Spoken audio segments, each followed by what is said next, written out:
En contexto, voces que revelan las conexiones entre lo global y lo local. Hola amigas y amigos que nos están viendo a través de nuestro canal en Patreon y a través de nuestro canal de YouTube. Soy Jennifer Ávila, directora editorial de Contracorriente.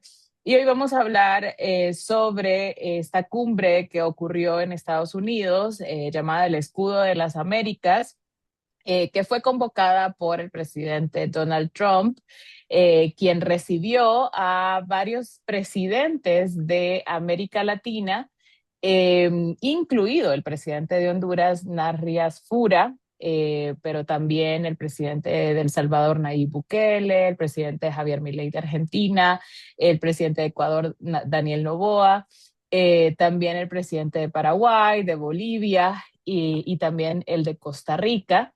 Los recibió en un resort en Miami y pues ahí hablaron sobre unas nuevas, o al menos el nuevo rumbo que tomaría las políticas exterior de Estados Unidos en estos países, pero sobre todo la cooperación militar en esta región, y hablaron pues sobre la lucha contra el narcotráfico, etcétera. Sin embargo, pues llama la atención estos presidentes, también el tema de China estuvo presente, y pues es súper importante entender un poco más sobre qué sucedió y cuál es o qué, cómo o de qué manera marca el rumbo esta cumbre del Escudo de las Américas. Y para eso, pues vamos a hablar con Alexander Mein, director de Política Internacional del Centro para la Investigación sobre Política y Economía, basado en Washington. Bienvenido, Alexander, a este espacio de análisis en Contracorriente, y gracias por ese aporte. Gracias, Jennifer. Es un gusto estar con ustedes. Bueno, Alexander, ustedes también escribieron un artículo previo a esta cumbre, ¿no? Y hablaron, justamente me llamó la atención que mencionaban que la cumbre de las Américas que estaba programada para realizarse en República Dominicana, abruptamente se había cancelado, y luego sale esto, ¿no? Del Shield of the Americas, como una nueva propuesta de cooperación, digamos, internacional. ¿Cómo lo ven ustedes en estos momentos críticos que además está pasando en el mundo con respecto al comportamiento de Estados Unidos con otros países, con lo que pasó con Venezuela, y recientemente también lo que pasó con Irán? ¿Qué mensaje manda a esta región este tipo de cumbre tan particular? Sí, muy particular. De hecho, yo diría que no fue una cumbre típica, es decir, con multilateralismo, porque, bueno, duró muy poco tiempo. La mayoría del tiempo ah, fue tomado por el presidente Trump, dando un discurso a estos jefes de Estado, 12 en total. Y luego no hubo un diálogo real entre los jefes de Estado, entre ellos y con Trump tampoco. Más bien, cada uno tuvo su oportunidad de tomarse una foto con Trump al final de la cumbre. Parece que se les había prometido 4 minutos a cada uno. Con el presidente Trump, pero creo que en muchos casos fue menos de eso, y había tiempo solamente para tomarse la foto y ya.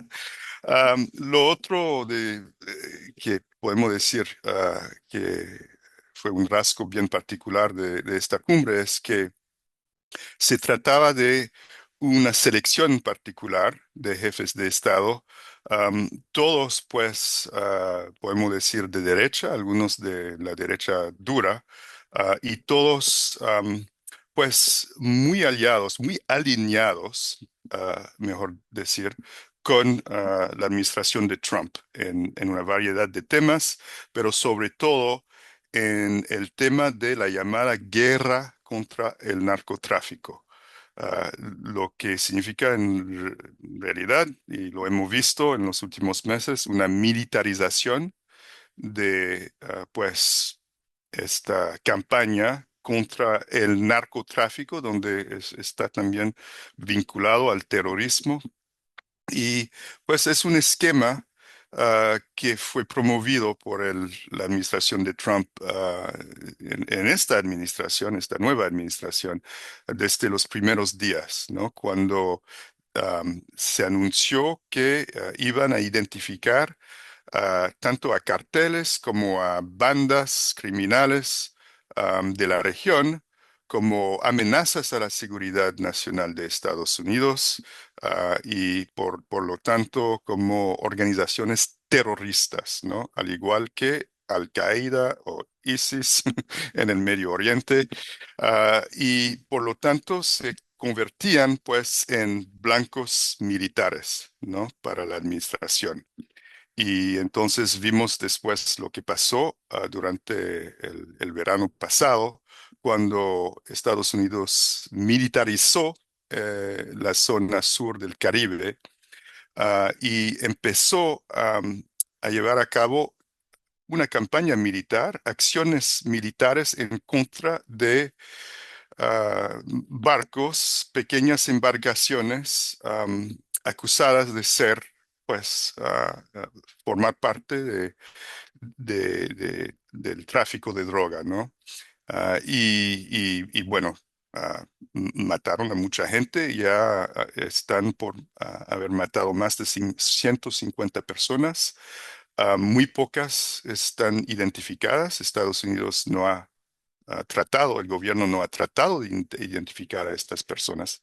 Am, bueno, una gran matanza, pues, podemos decir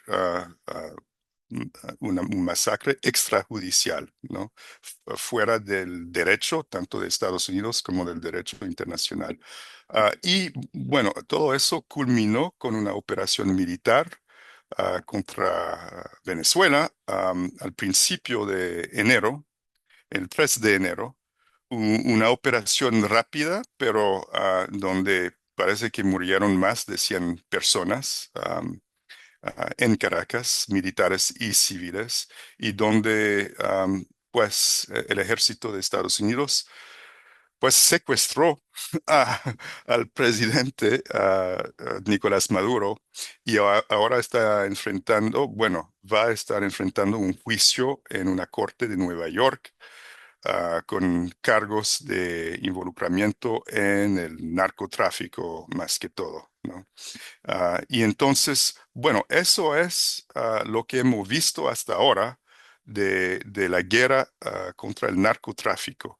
Y los jefes de Estado presentes el día sábado, el 7 de marzo, pues todos han apoyado, pues, en su discurso y a veces dando un apoyo directo, ¿no? En términos logísticos a la operación que se dio en Venezuela, la operación militar de Estados Unidos, y también muchos han apoyado públicamente a estos ataques contra pequeñas embarcaciones en el Caribe. Son ataques que han sido denunciados por la ONU, por muchas organizaciones de derechos humanos. Pues no se está respetando para nada los derechos humanos de las víctimas de estos ataques. Pero al Alexander, parecer, sí, quiero preguntarte cuál es la diferencia entre, bueno, ya son más de 50 años de la llamada guerra contra el narcotráfico y de hecho casos como este de las embarcaciones, ya han habido muchísimas historias sí, de violaciones de derechos humanos, de intervención cierto. de Estados Unidos, de meterle dinero a fuerzas nacionales que han violado derechos humanos. ¿Cuáles son como las particularidades Sí, de estas políticas si venimos pues de una larga historia también ya en Latinoamérica de violencia y de violaciones de derechos humanos por las políticas de guerra contra el narcotráfico viniendo de Estados Unidos, de diferentes gobiernos? sí, sí, y tiene toda la razón. Hay una, bueno, llamada guerra contra el narcotráfico que existe desde décadas ahora. Y que muchas veces ha sido militarizada, ¿no? Donde fuerzas armadas en varios países han estado involucrados en otros casos, las policías de muchos países han sido militarizados, ¿no? Para combatir el narcotráfico. Pero creo que estamos llegando a un nuevo nivel de la cosa ahora con la administración Trump, donde es descaradamente una guerra, una campaña militar.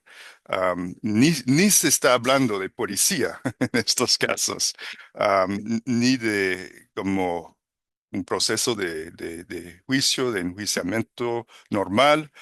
Están pues identificando de nuevo a estas organizaciones criminales como organizaciones terroristas y entonces, pues, como combatientes enemigos, ¿no? Que a quien, bueno, dicen que está justificado matarles sin ningún tipo de debido juicio, um, de debido proceso, ¿verdad?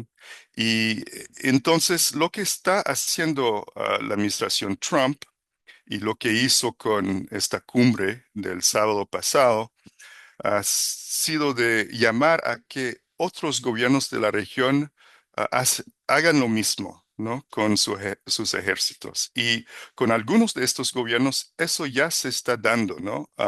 Creo que el caso más ejemplar de eso es Ecuador, donde en los últimos días se llevó a cabo una operación militar conjunta en contra de una llamada organización terrorista que al parecer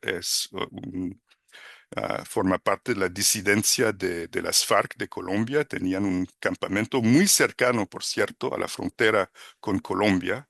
Y entonces podemos entender que los colombianos, el gobierno colombiano está un poco preocupado con este tipo de operación casi en la frontera. Y bueno, al parecer van a seguir haciendo este tipo de cosas donde lanzaron bombas, ¿no? Últimamente. Y entonces la administración Trump claramente quiere que otros países hagan como el de Ecuador. En Ecuador han dado casi un cheque en blanco a las tropas de Estados Unidos que están presentes. Hay un acuerdo de cooperación militar donde estas tropas tienen una inmunidad total en el país. Es decir, que si cometen algún tipo de crimen, no van a ser perseguidos por las autoridades judiciales de Ecuador, ¿verdad? Y se firmó hace poco un acuerdo muy semejante con Paraguay, ¿no? Donde hay otro gobierno de la derecha muy dura.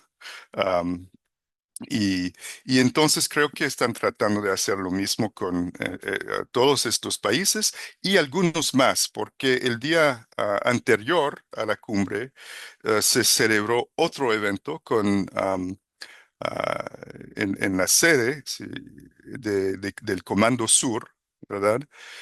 De Estados Unidos, es decir, la parte del ejército de Estados Unidos que tiene como campo de operaciones todo el hemisferio occidental y allá se invitaron a todos los ministros de defensa de 17 países. Entonces, los 12 que estaban presentes en Miami el día sábado y 5 más.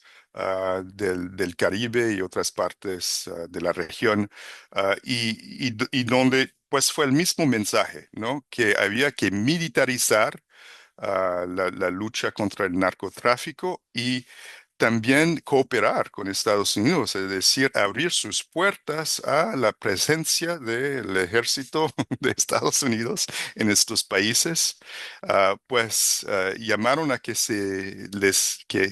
todos los países inviten a Estados Unidos a llegar o a lanzar bombas directamente en los blancos del narcoterrorismo identificados dentro de estos países, sabiendo Alexander, que y no hay esto, criterios sí, para identificar a estos blancos. eso te iba a preguntar con respecto a si esto realmente tiene que ver, o sea, con la guerra contra el narcotráfico como tal, o hay algo más, porque, bueno, en el caso de Honduras, el presidente Donald Trump, quien abiertamente intercedió por el candidato nacionalista Narriafura, quien fue el que terminó ganando las elecciones. También al mismo tiempo indultó al expresidente Juan Orlando Hernández, quien está condenado por una corte estadounidense por delitos de narcotráfico. Y no solamente él, también su hermano, Antonio Hernández, quien fue diputado del mismo partido. Y no solamente ellos, pero también el hijo del expresidente Porfirio Lobo Sosa, policías involucrados, o sea, de Estados Unidos vino la frase de que Honduras es un narcoestado. Y Trump indultó a básicamente el peso más Sí, pesado de ese narcoestado. Entonces sí, nos hace preguntarnos realmente de qué se trata esto, si es realmente sobre la guerra contra el narcotráfico o sí. hay otras cosas que realmente pesan más. Claro, con mucha razón hay grandes preguntas sobre las motivaciones reales, ¿no? De esta guerra contra el narcoterrorismo. Y para dar el ejemplo de nuevo de Ecuador, el presidente Daniel Noboa, la empresa de su familia, que se llama Noboa también, y que bueno, exporta bananas, ¿no? En todo el mundo. Pues hay una investigación periodística muy seria que salió hace unos meses que señaló que pues hay grandes cargamentos de cocaína que han pasado am, por los barcos que han contratado la empresa familiar del presidente Noboa de Ecuador. Pues no hay, creo todavía, evidencia de que están involucrados los líderes de la empresa, pero es, es una gran cantidad de cocaína y hasta ahora ni siquiera se ha pedido algún tipo de investigación, ¿no? Por parte del Departamento de Justicia de Estados Unidos, que debería preocuparse un poco por un jefe de Estado cuya empresa familiar ha importado voluntariamente o no a una gran cantidad de cocaína, más que todo por Europa. Pero bueno, otra cosa que se tiene que señalar es pues que es, es muy obvio realmente, es casi transparente el hecho de que han utilizado esta figura del narcoterrorismo y la identificación de organizaciones terroristas de manera política, ¿no? Y eso se vio desde el inicio de esta nueva administración de Trump, cuando se identificó al Tren de Aragua de Venezuela, am, una banda que sí existe, pero como una organización terrorista.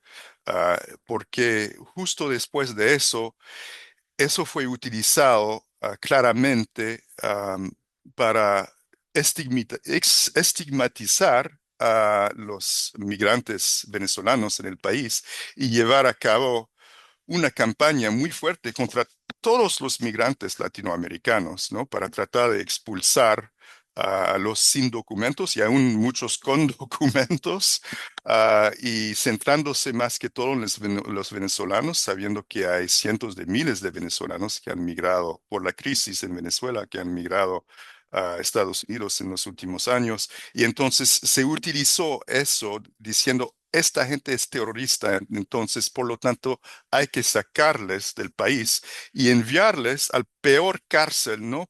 Para los terroristas en El Salvador, ¿no? Porque hubo esta colaboración de Nayib Bukele, otro invitado, pues, de la cumbre del sábado pasado, donde se envía a esta pobre gente, migrantes, la mayoría sin ningún tipo de actividad criminal, pues comprobada, ¿no? Por estas personas, pero que fueron enviados a una cárcel terrible, donde gente desapareció, otra gente fue torturada, etcétera.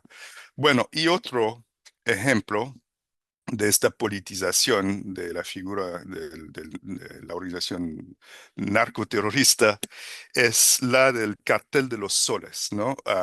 Se identificó a un supuesto cartel de los soles en Venezuela como una organización terrorista. Y eso se dio, creo que fue como en julio del verano pasado, que el Departamento del Tesoro de Estados Unidos les identificó así. Bueno, sabiendo que los expertos en el tema de narcotráfico y de criminalidad en la región están de acuerdo que lo que se llama un cartel de los soles no es un cartel, no es una organización así mafiosa con una gran red transnacional, etcétera. am, Haciendo tráfico de droga, más bien es un sistema de corrupción, es la manera de identificar un término casi en broma para identificar pues ah, oficiales de alto rango del ejército de Venezuela que están involucrados en narcotráfico, más que todo que están pues ayudando, dando espacio a los narcotraficantes para que puedan llevar a cabo su tráfico, ¿no? Y entonces no es para nada un cartel. A pesar de eso, se dijo primero que era una organización terrorista, segundo que el líder de esta organización terrorista era Maduro, y eso fue el pretexto para intervenir en Venezuela. Pero justo después, cuando llegó Maduro a Estados Unidos y que fue a la corte, para enfrentar los cargos del Departamento de Justicia, se les olvidó totalmente el tema del cartel de los soles. Eso no sale ni siquiera en los cargos en contra de Maduro ahora, lo que demuestra bien que era una ficción, una invención para poder justificar la intervención que se dio el 3 de enero en Venezuela. Y hay otros países que hicieron lo mismo. Hay Argentina, hay Ecuador, hay Paraguay, hay Dominica Republicana, también todos invitados a la cumbre del sábado. Y todos también identificaron al Cartel de los Soles como una organización terrorista. Una cosa totalmente absurda, pero lo hicieron básicamente para mostrarse muy fieles a Trump y al secretario de Estado Marco Rubio y a su visión de la región y de la política de Estados Unidos en la región. Y esto, ¿cómo se ve desde adentro de Estados Unidos con respecto a, bueno, las promesas que Trump hizo sobre hacer América grande de nuevo, sobre mejorar la economía? Sin embargo, lo que más se ve de acciones de Donald Trump son acciones al exterior.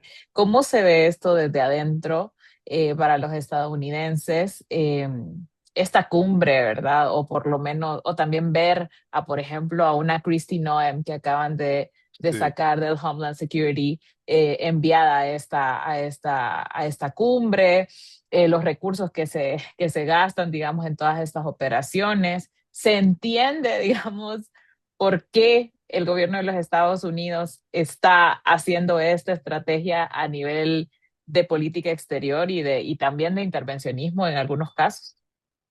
Bueno, creo que en general ni se ve en muchos casos, pues la cumbre pues casi no existía en los noticieros de este país. Y creo que el público principal de Estados Unidos de esta cumbre fue la del sur de Florida, ¿no? Que es un público especial, pues, porque se trata de un electorado muy ganado a los republicanos, donde hay muchos cubanoamericanos, venezolano-americanos, en general muy de derecha y muy a favor de esta visión de la militarización de la región y también están a favor de intervenciones contra Venezuela y en este momento en contra de Cuba. Y bueno, eso salió mucho en el discurso de Trump que dio en la cumbre. Habló de ambas cosas, pues la intervención en Venezuela como un gran éxito y luego como, pues, la campaña contra Cuba que se están llevando, porque en este momento están imponiendo un bloqueo a las importaciones de petróleo a Cuba. Entonces, Cuba ha entrado en una gran crisis energética porque no se les llega el petróleo que antes les llegaba desde Venezuela y también desde México. Ah, y entonces, este público del sur de Florida, que es muy importante para el Partido Republicano, sabiendo que Florida siempre juega un papel importante en elecciones nacionales, ¿no? Sobre todo la elección presidencial, donde es un estado clave, para poder ganar la elección presidencial en Estados Unidos. Y entonces, este público sí cuenta y por eso la cumbre se dio en Miami, y sí hubo cobertura en estos medios. Pero de manera general, el público de Estados Unidos no está muy al tanto de estas cosas. Sí observó la intervención en Venezuela. Creo que no generó, am, bueno, generó cierto apoyo, no mucho apoyo, pero no generó mucho rechazo porque se dio muy rápidamente y parecía como una operación limpia, ¿no? Donde no, parece que no hubo ninguna víctima, de parte del ejército estadounidense, ¿no? Y entonces creo que al contrario de la l- la guerra que está llevando con Irán en este momento, que sí es bastante impopular y está generando problemas políticos, para el presidente Trump, en este país. Creo que esta guerra contra el narcotráfico, am, genera, eh, es- está, bueno, se encuentra con más indiferencia en Estados Unidos. Y en la base republicana de Trump, lo que se llama la base MAGA, Make America Great Again, creo que sí hay apoyo para los ataques contra los barquitos, ¿no? En el Caribe y en el este del Pacífico, eso se ve como una acción contundente en contra del narcotráfico, sabiendo que hay una gran crisis de drogas, del fentanil más que todo en Estados Unidos. Y bueno, no importa que no hay fentanil en ninguna de estas embarcaciones, porque la administración Trump no entra en estos detalles. Y entonces el mensaje que vende es que sí estamos haciendo algo contra esta gran crisis, de las drogas. Y es una acción espectacular, ¿no? Cuando se ve explotar un barco, eso sí, impresiona este público. Alexander, ustedes bueno, que se dedican a hacer la investigación y el análisis de todo eso que está sucediendo, sobre todo en términos de políticas y de economía, ¿cómo encuentran hacer análisis o proyecciones de las acciones del gobierno de Donald Trump? Para algunos analistas, las acciones son bien transaccionales y a veces son un poco improvisadas. Para otros analistas hay todo un proyecto ya instalado, diseñado, que ya se sabía que estas iban a ser sus prioridades. ¿Ustedes cómo lo ven? O sea, ¿cómo ven qué es analizar o hacer proyecciones de hacia dónde va el gobierno de Donald Trump con respecto de, por ejemplo, la región latinoamericana o con respecto del resto del mundo? Bueno, con respecto a la región latinoamericana, todo, todas las acciones y el discurso del presidente Trump demuestran que, no respeta a los países de la región y se les ve no como países pares de Estados Unidos, sino como, sujetos, ¿no? Y por lo tanto, él creo que considera que tienen que, adherir a la agenda de Trump en todos sus aspectos, y entregar una parte de su soberanía. Y se trata de eso, ¿no? Lo que estamos viendo en Ecuador, donde hay una población que ha votado, en contra de la presencia de una base militar extranjera. Eso fue en el referendo del año pasado en este país. Pero a pesar de eso, el presidente Noboa ha demostrado su lealtad, su obediencia al presidente Trump, dejando a las tropas de Estados Unidos am, pues operar en el territorio de Ecuador y pueden operar en casi todo el territorio de Ecuador en este momento. Entonces, sí, él quiere, creo, dominar en la región. Creo que eso es una prioridad y se sabe que en su estrategia de seguridad nacional, eso ha sido una prioridad ahora, más que en administraciones anteriores. La prioridad de dominar políticamente, militarmente en el hemisferio occidental y los gobiernos que no se dejan controlar, que no quieren ser sujetos de la administración de Trump, que sean México o Brasil o Colombia, pues se convierten en blancos también, creo. Y hemos visto ya algunas intervenciones muy fuertes de Trump en las elecciones de la región y yo temo que en las próximas elecciones en Colombia y en Brasil, por ejemplo, que también va a tratar de intervenir para tener a sus amigos, ¿no? No solamente amigos, pero a sujetos. Él está viendo, y eso se vio muy bien, creo, en la cumbre del sábado en Miami, está viendo a todos estos jefes de Estado como parte de su corte, ¿no? Él es un poco el rey o el emperador y eso es su corte y por eso no hay diálogo, no hay multilateralismo, no hay pues una negociación entre países iguales. Él no ve a la región en estos términos. Y entonces, bueno, a nivel global ocurrir, pero está muy centrado en este momento en el hemisferio occidental.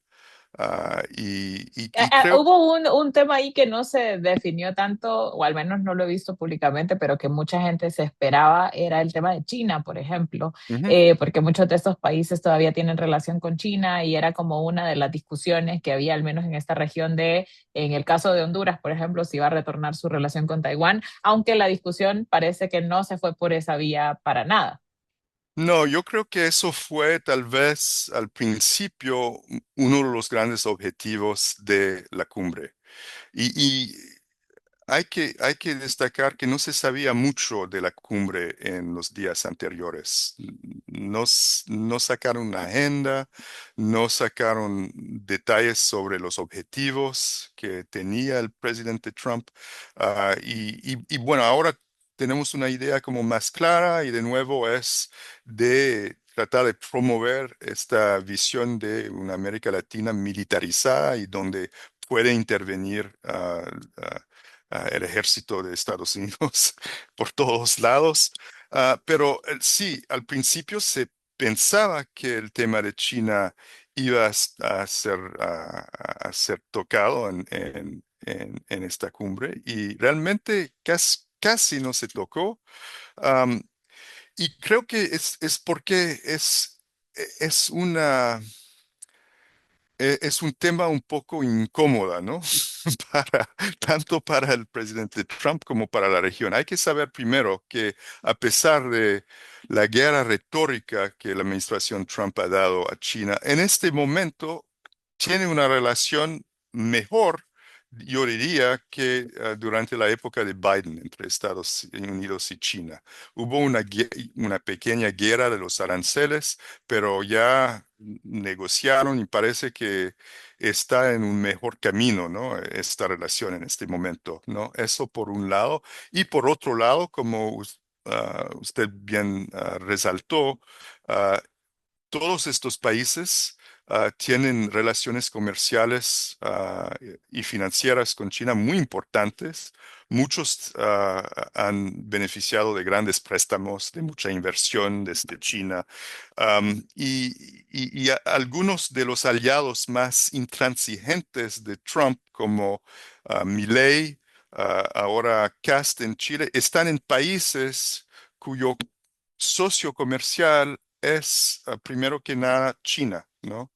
Am, y es el caso de varios de estos países presentes, y para otros es el, por ejemplo, segundo socio comercial de los países. Y entonces, am, es realmente imposible, ¿no? Desde el punto de vista de estos gobiernos y también de sus élites económicas en el país, que se aborde la posibilidad de una ruptura de relaciones con China, porque en teoría los republicanos quieren que estos gobiernos rompen relaciones con China y abran relaciones con Taiwán. Y algunos países tienen relaciones con Taiwán, como Paraguay, por ejemplo.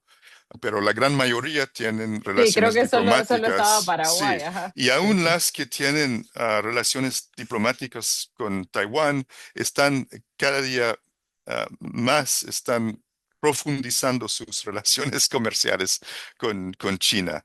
Entonces, realmente esta batalla de tratar de sacar a China de la región, y eso ha sido la justificación además del intervencionismo de Estados Unidos ahora. Es la justificación de esta nueva doctrina Monroe, es de tratar de sacar a estos poderes enemigos de Estados Unidos de la región. ah, Rusia, Irán, pero más que todo China. Y esta batalla ya se ha perdido, está perdido, entonces están pasando por otros temas, y el tema militar ahora es el tema que más les preocupa. Bueno, muchas gracias, Alexander, por tu tiempo. No sé si quieres agregar algo más para nuestra audiencia, si quieres recomendar algo también para que nuestra audiencia pueda tener más información. Eh, pero bueno, muchas gracias por el espacio. No, gracias. Bueno, una cosa más que se me olvidó mencionar sobre esta cumbre es que supuestamente el gran tema era la guerra contra el narcotráfico o narcoterrorismo, como lo quiere llamar ahora la administración Trump, pero no estuvieron presentes tres países muy importantes en la lucha contra el narcotráfico: México, a, Guatemala. a Guatemala, no, bueno, se me olvidó Guatemala, pero también Colombia, ¿no? Que produce ah, casi 80% de la cocaína que circula en el mundo sale de Colombia, y no estaba presente en la cumbre. Y el segundo país en términos de tamaño geográfico, no, tercero en términos de tamaño geográfico, segundo en términos de población, Brasil, tampoco estuvo presente. Am, ¿Cómo se puede imaginar llevar a cabo una gran campaña de esta naturaleza sin tener a estos países claves de la región? Bueno, y la razón sencilla es que esta cumbre no tenía realmente que ver con la lucha contra el narcotráfico, tenía que ver con la consolidación de un bloque de países de derecha aliados a la administración Trump, y para consolidar su adherencia a la agenda de Estados Unidos en la región, casi sin condiciones. Sí, Y sí. bueno, también les invita a los auditores a visitar nuestra página web cepr.net. am, y hay una parte en español donde estamos siempre sacando nuevos artículos en español, am, como el que salió hace poco sobre esta cumbre del escudo de las Américas. Bueno, muchas gracias, Alexander. Y bueno, siempre agradecemos por el espacio y vamos a seguir haciendo estos análisis en nuestras entrevistas en Contracorriente en Honduras. Muchas gracias. Buena tarde. Gracias, Jennifer. Hasta luego. En Contexto, voces que revelan las conexiones entre lo global y lo local.